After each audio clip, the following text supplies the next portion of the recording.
ఆరాధనా ఆరాధనా ఆరాధనా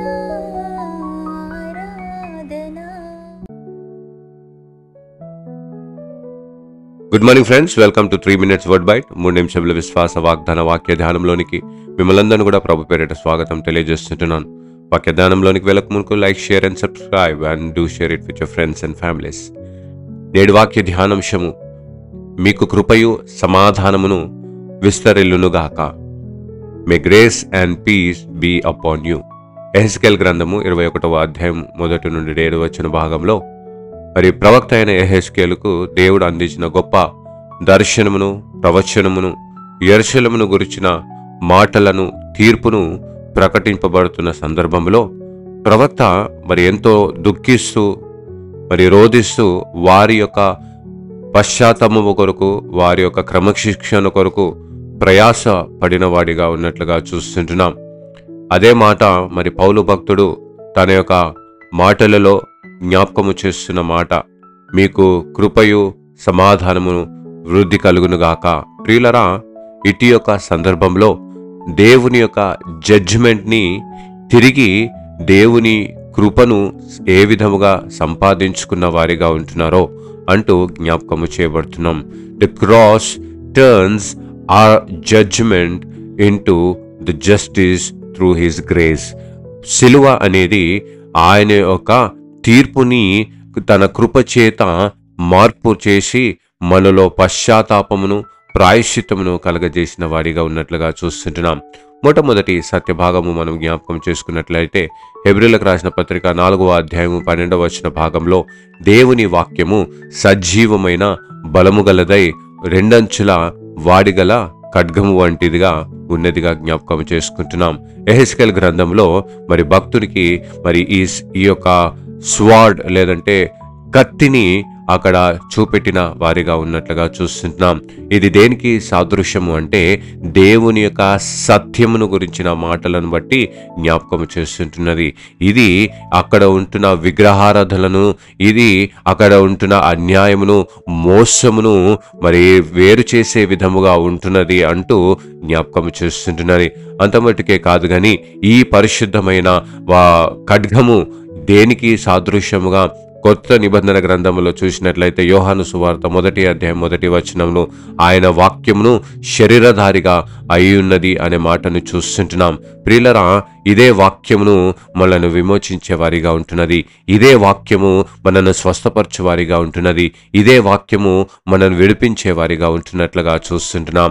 అందును బట్టే యోహాను రాసిన మొదటి పత్రిక 1వ అధ్యాయము 9వ వచనంలో ఉంటున్నది, మన పాపములను మనం ఒప్పుకొని ఎడల ఆయన నమ్మదగిన వాడును, నీతిమంతుడు గనుక ఆయన మన పాపములను క్షమించి సమస్త దుర్నీతుల నుండి మనలను పవిత్రులుగా చేయనై ఉంటున్న వారిగా ఉంటున్నాడు. ప్రియులరా, మనము ఒప్పుకొనే జీవితమును, ఆ సత్యమును అంగీకరించే జీవితము మనకు కలిగి ఉండాలి అంటూ జ్ఞాపకం చేస్తుంటున్నది. రెండవ ప్రాముఖ్యమైన సత్యభాగము చూసినట్లయితే అక్కడ ప్రవక్తకు మరి నిట్టూర్పులు విడిచిన సందర్భములను జ్ఞాపకము చేస్తుంటున్నది. తన నడుమును కట్టుకొని నిట్టూర్పులు నిడిచి మనోవేదములను, దుఃఖములను కలిగిన వారిగా ఉన్నట్లుగా మనము చూస్తుంటున్నాం. ప్రియులరా, ఇక్కడ ఇది పవిత్రమైనదిగా, పరిశుద్ధమైన దుఃఖముగా వారు ప్రకటించిన వారిగా ఉన్నట్లుగా చూస్తుంటున్నాం. ప్రియులరా, యేసుక్రీస్తు ప్రభుల వారు కూడా గెత్సెమనే తోటలో ఇదే మనోవేదనను, నిట్టూర్పులను విడిచిన వారిగా ఉంటున్నారు. నీ నా రక్షణ కొరకు, నీ నా విమోచన కొరకు తను కూడా కన్నీరు కార్చిన వాడిగా ఉంటున్నట్లుగా చూస్తుంటూ ఆయన కూడా తులకు నా ఇష్టము కాదు కానీ నీ చిత్తమే నెరవేర్చుము తండ్రి అంటూ ప్రభుకి ప్రార్థన చేసిన వారిగా ఉన్నట్లుగా చూస్తుంటున్నాం. ఎప్పుడైతే మనము ఆయన వాక్యానికి, ఆయన సన్నిధానానికి సమర్పించుకున్న వారిగా ఉంటామో ఆయన జ్ఞానం మించిన దేవుని సమాధానము యేసుక్రీస్తు వలన మన హృదయములకును, తలంపులకును కావలి యుండునుగాక అంటూ సెలవిచ్చిన వారిగా ఉంటున్నాడు. కాబట్టి ఆయన సమాధానము, ఆయన శాంతిని మన తలంపులకును, హృదయములకు కలగజేసేవాడిగా ఉంటున్నాడు. మూడోదిగా మనం చూసినట్లయితే ఇది కేవలము తన జడ్జిమెంట్ని ప్రకటించడం మాత్రమే కాదు కానీ వారిని పునర్ప్రతిష్ఠ ప్రతిష్ఠించడానికి దేవుడు వారిని సిద్ధపరిచిన వారిగా ఉంటున్నట్లుగా చూస్తున్న యెహెజ్కేలు గ్రంథము మరి 34వ అధ్యాయం 16వ వచనంలో తప్పిపోయిన దానిని నేనే వెదుకుదును, తోలివేసిన దానిని మరలా తోలుకొని వచ్చెదను, గాయపడిన దానిని నేను కట్టెదను, దుర్లభములున్న దానిని నేను బలపరచుదును అంటూ దేవుడే తన మాటను జ్ఞాపకము చేసిన వారిగా ఉన్నట్లుగా చూస్తుంటున్నాం. కాబట్టి ప్రియులరా, ఈరోజు దేవునికి అందు నిరీక్షణ కలిగిన వారిగా మనము జీవించే వారిగా ఉందాం. రోమీయులకు రాసిన పత్రిక 15వ అధ్యాయం 13వ వచన భాగంలో మనం చూసినట్లయితే, నిరీక్షణకర్తయగు దేవుడు విశ్వాసము ద్వారా సమస్త ఆనందముతోనూ సమాధానముతోనూ మిమ్మును నింపును గాక అనే మాటను జ్ఞాపకము చేస్తుంటున్నది. నిరీక్షణ క్రీస్తులో దేవుడు మనకు అనుగ్రహించుంటున్నాడు. ఎందుకంటే ఆయన తప్పిపోయిన దానిని తిరిగి వెదికి రక్షించడానికి ఈ లోకానికి యేసు క్రీస్తు ప్రభుల వారిగా వచ్చి ఉంటున్నారు. కాబట్టి ప్రియులరా, ఈరోజు ఆ సత్యమును అనుసరించుదాము, ఆ దేవునికి సమర్పించుకుందాము, ఆ నిరీక్షణ యందు మనము నిలిచేవారిగా ఉందాము. అటు కృపాత్రియక దేవుడు మనకు అనుగ్రహించునుగాక. ఆమెను ప్రార్థించుదాము. మహా గొప్ప కనికరము కలిగిన మా తండ్రి, నీ పరిశుద్ధ నామానికి వందనాలు చెల్లించుకుంటున్నాం. నీ సత్యం అంటున్న రెండంచులుగా వాడిగల ఖడ్గమును నీవు మాకు ధరింప చేసిన వాడవై ఉంటున్నావు. అది మా జీవితములలో సత్యమును అసత్యమును, నీతిని అనీతి కార్యములను విభజిస్తూ నీకు శ్రేష్టముగా ప్రతిష్ఠించడానికి మమ్మల్ని మేము సిద్ధపరచుకునే భాగ్యమును మాకు దయచేయమని ప్రార్థిస్తుంటున్నాం.